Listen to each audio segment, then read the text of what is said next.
नमस्कार दोस्तों, bloody tax के आज के बहुत ही ज्यादा डरावने से भूतिया से वीडियो में आप सभी लोगों का बहुत बहुत स्वागत है। जी हाँ दोस्तों, आज का वीडियो बहुत ही ज्यादा डरावना होने वाला है क्योंकि आज जो मैं आप लोगों को स्टोरी बताने वाली हूँ वो बिल्कुल रियल घटना पे आधारित स्टोरी है। मतलब ये जो घटना घटी थी उड़ीसा के राउरकेला नाम के एक जगह है वो स्थित, वहां पे घटी थी और जिसके साथ घटी थी उनकी पूरी फैमिली बर्बाद हो गई थी उस एक घटना के बाद। आखिर पूरी घटना क्या थी मैं आप लोगों को स्टार्टिंग से बताती हूँ। ये जो स्टोरी लिख के भेजा है शुभम नाम के लड़के ने लिख के भेजा जो उड़ीसा का रहने वाला है। ये जो घटना उसके साथ घटी थी उसके साथ नहीं घटी थी, एक्चुअली उसके चाची के साथ घटी थी, उसकी चाची की फैमिली के साथ घटी थी। ये लोग राउरकेला नाम की जगह पर रहते थे, चाचा चाची उनकी फैमिली। और वहां पे क्या था, 2010 की बात है जब आई थिंक शुभम सिर्फ 8 साल का था। 2010 में वो लोग राउरकेला नाम की जगह पे रहते थे। वहां पे उनका एक टैक्सी स्टैंड था चाचा चाची का और वो बहुत ही ज्यादा फेमस था, बहुत ही अच्छे से चलता था, बहुत उनकी आमदनी भी अच्छी होती थी। मतलब उनकी लाइफ में सब कुछ एकदम टिप टॉप अच्छे से चल रहा था। लेकिन एक ऐसी भयानक रात उनकी जिंदगी में आई जिसने सब कुछ बदल के रख दिया। आखिर हुआ क्या था मैं आप लोगों को बताती हूँ। ये घटना है 2010 की मई के टाइम की बात है। मई में इनके घर पे रात के 10 बजे एक फैमिली आती है जो बोलती है कि आप टैक्सी बुक करवा दो, हमको पुरी जाना है। जगन्नाथपुरी जहाँ पे भगवान जगन्नाथ है वहां पे उनको जाना था, ट्रैवल करना था। वो फैमिली आके बोलती है तो इनके चाचा चाची भी बहुत खुश हो जाते हैं कि रात के 10 बजे भी कस्टमर आ रहे हैं अपने पास और अपना बिजनेस और आगे चल रहा है। मतलब आज सोने से पहले भी हमको कमाई हो जाएगा, इस बात की खुशी थी उनको। तो वो लोग क्या करते हैं, बोलते हैं उनको बैठाते हैं और उनका एक ड्राइवर था जिसका नाम नारायण था। वो ड्राइवर को बोलते हैं कि तुम एक काम करो, इनको लेके जाओ और पूरी छोड़ के वापस फिर आना। तो जो वो ड्राइवर था वो थोड़ा सा ना नुकुर करता है, बोलता है कि बहुत रात हो गई है, आज मेरी तबीयत भी थोड़ी ठीक नहीं लग रही है, क्या मैं कल नहीं जा सकते हम लोग। तो वो जो कस्टमर थे वो बोलते हैं नहीं, आज ही हमको जाना है, आज की ही प्लानिंग किया। जो दूसरे ड्राइवर थे वो लोग दूसरे कहीं ना कहीं सवारी लेके गए हुए थे ऑलरेडी। जो नारायण था सिर्फ वही खाली था।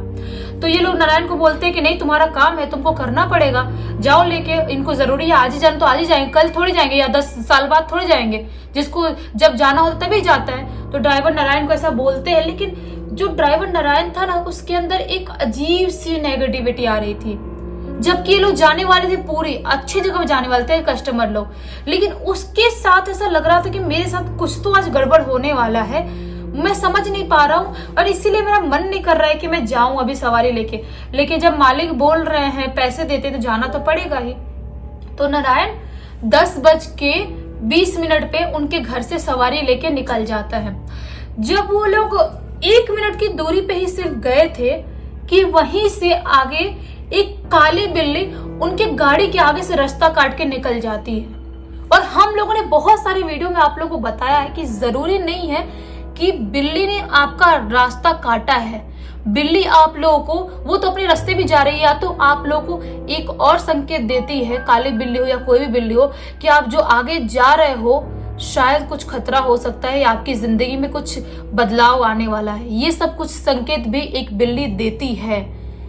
तो इसको नारायण को समझ में नहीं आता। वो सोचता है कि मैं क्या करूं, रुक जाऊं, किसी का वेट करूं, कोई निकल जाए उसके बाद जाऊं या मैं लेके जाऊं। नहीं, सोचता है कि अभी सवारी को छोड़ के भी आना है, टाइम लगेगा, तो एक काम करता हूं, निकल जाता हूं, कुछ नहीं होता है। बिल्ली अपने ही रास्ते जा रही थी, वो क्या करेगी, वैसे भी हमारे रास्ते थोड़ी थी वो। तो वो वहां से निकल जाता है। जब वो कुछ दूर और पहुंचता है हाईवे पे, और जंगल वाला इलाका था, पूरा खाई वाला, वहां पे पहुंचता है तो उसको वापस से एक काली बिल्ली दिखाई देती है जो उसकी कार के सामने से एकदम स्पीड में भाग के जाती है रास्ता काट के। उसको समझ में नहीं आता है कि ये क्या था। 2 बार कैसे ये सब चीजें हो सकती है। एक बार बिल्ली ने वहां पे रास्ता काटी थी, जो हम निकले थे घर से, चलो ठीक है वो गांव वाला इलाका था, जो भी शहर वाला इलाका था, तो वहां पे बिल्लियां रहती हैं। लेकिन ये हाईवे में जंगल के इधर कोई बिल्ली ऐसे उड़ के जुप से मेरे गाड़ी के सामने से कैसे गई, उनको ये बात बिल्कुल समझ में नहीं आती है।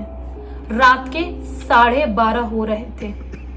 इनको थोड़ा थोड़ा डर लगना स्टार्ट हो गया था, लेकिन एक चीज इनके साथ और हो रही थी, इनको नींद भी आने लगी थी। नींद का झोंका ऐसे आने लगा था, ऐसे चला रहे थे, ऐसे हिल रहे थे, चला रहे थे।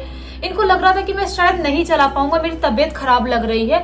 और ऐसे ही हिलते हिलते चलाते चलाते उनको पता ही नहीं चला कब अचानक से उनकी आंख लग गई और सीधा 1 बजे जाके उनकी जो बोलेरो गाड़ी थी वो एक लाइट के खंभे में धड़ाम से टकरा गई। और धड़ाम से टकराने की वजह से गाड़ी का आगे का हिस्सा पूरा चकनाचूर हो गया और नारायण जी की वहीं पे मृत्यु हो गई।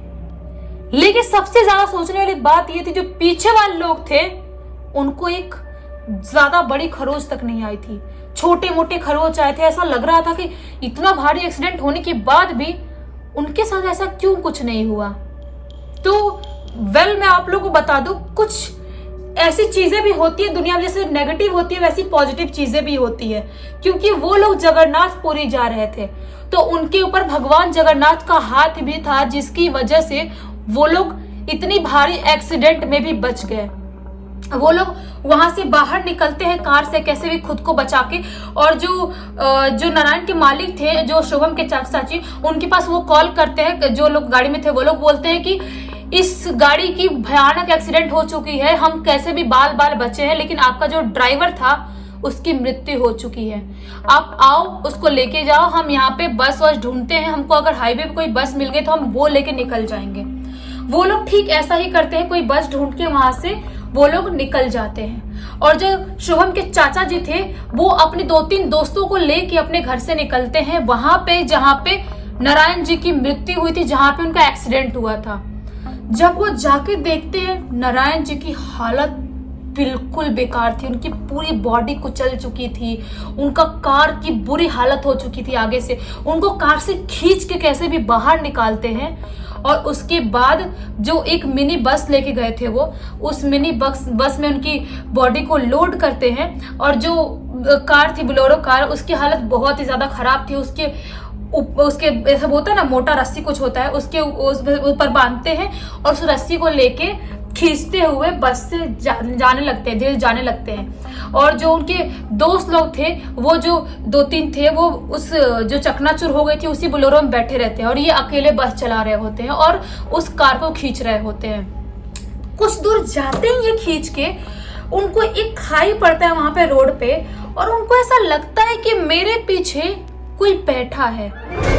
उनकी बस के बैक सीट पे कोई बैठा है, लिटरली उनको ऐसा फील होता है। वो समझ नहीं पाते कि मैं तो बस में अकेले हूं और नारायण की बॉडी के अलावा कोई और नहीं है, तो फिर आखिर यहाँ है तो है कौन।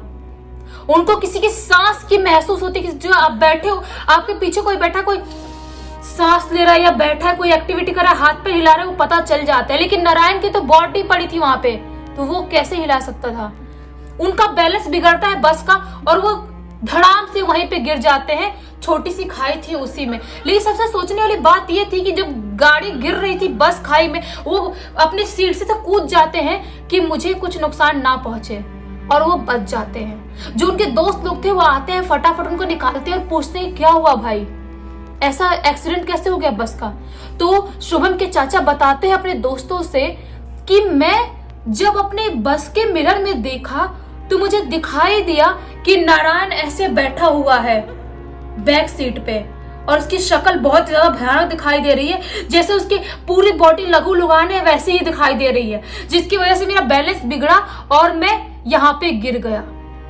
दोस्त लोग भी बहुत शॉक्ड होते हैं। उनको ऐसा लगता है शायद जो हमारे दोस्त है शुभम के चाचा, उनकी दिमाग पे असर हो गया नारायण की मौत का। वो लोग इग्नोर करते, इतना माइंड नहीं करते हैं।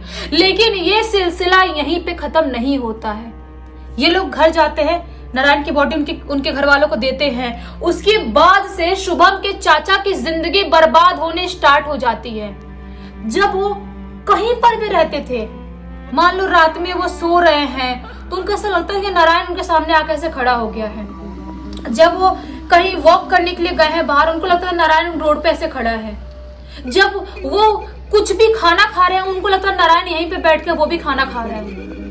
उनकी दिमागी स्थिति बिल्कुल खराब होने लगी थी। कुछ भी उनका दिमाग काम नहीं कर रहा था। जो उनका टैक्सी का बिजनेस था, जो टैक्सी का उनका जो वो था सेंटर था, वो सब कुछ बंद होने लगा था। धीरे धीरे करके 1 महीने के अंदर उनकी पूरी जो बिजनेस था वो ठप पड़ जाता है टैक्सी वाला। क्योंकि जब भी कोई उनके घर के टैक्सी से जाता था, कोई भी टैक्सी से, कोई भी गाड़ी से, क्योंकि वो बुलेरो तो खराब हो गई थी, वो चलाने लायक नहीं थी, कोई भी गाड़ी से जाता था तो उनके गाड़ी का भयानक एक्सीडेंट हो जाता था। और बहुत बार लोगों की बहुत गंदी चीजें होती थी, किसी के पैर टूट जाता, किसी का हाथ टूट जाता, किसी कुछ भी प्रॉब्लम हो जाती थी। और लोगों ने ये भी कहना स्टार्ट कर दिया, दूसरे ड्राइवरों ने, कि हम लोगों को हमारे बैक सीट पे नारायण दिखाई देता है, जिसकी वजह से लोगों ने उनके टैक्सी में भी आना बंद कर दिया। और 5-6 महीने के अंदर उनका सब कुछ ठप पड़ गया। और जो ये जो इलाका जहाँ पे लोग रहते थे, उड़ीसा के उस जगह पे, वहां के लोग, पूरी जो बात थी ना इनकी आग की तरफ फैल गई, सबको पता चल गया। तब से उन लोगों ने वो बिजनेस बंद ही कर दिए। और जो शुभम के चाचा थे, उनकी हालत दिन पर दिन और खराब होती गई, इतनी हालत खराब होती गई कि उनकी चाची को एक बाबा जी को बुलाना पड़ा। और बाबा जी को बुला के उनका झाड़ फूक करवाई। जब उनका झाड़ फूक करवाई, उसके बाद जाके चाचा जी नॉर्मल हो पाए। और अभी वो लोग झारखंड की एक जगह पे शिफ्ट हो चुके हैं और उनका वहां पे कोई बहुत ही अच्छा बिजनेस कर रहे हैं। अभी वो लोग बिल्कुल सेटल हैं। लेकिन सबसे ज्यादा सोचने वाली बात ये थी कि नारायण मरने के बाद भी वहां पर घूम रहा था, उनकी गाड़ियों में ट्रेवल कर रहा था, उनके सामने आ रहा था, क्योंकि उसकी मौत नॉर्मल नहीं थी। आप लोगों को ये बात तो अच्छे से पता होगी कि अगर कोई अकाल मृत्यु में मरता है तो उसकी आत्मा भटकती ही है, चाहे कुछ भी हो जाए। वैसा ही नारायण के साथ भी हो रहा था। आप लोग बताना कि आप लोगों को ये सच्ची घटना कैसी लगी। मेरे तो पूरे रोंगटे खड़े हो गए। ऐसा लग रहा था कि क्या है यार, ऐसे हम कोई कार में ट्रेवल कर रहे हैं और हमारे साथ भी ऐसा ही कुछ हो कि हमारे बाजू में कोई भूत आके बैठ जाए तो कैसा फील होगा। आप लोग एक बार इमेजिन करके देखो। और अभी तक इस वीडियो को देख लिया तो इस वीडियो को लाइक कर दो, इस चैनल को सब्सक्राइब कर दो, बेल आइकन दबा के ऑल पे क्लिक कर देना, ताकि जब भी मैं नया वीडियो डालूं सबसे पहले आप लोगों के पास पहुंचे। तब तक के लिए बहुत बहुत धन्यवाद। वापस से कल मिलते हैं।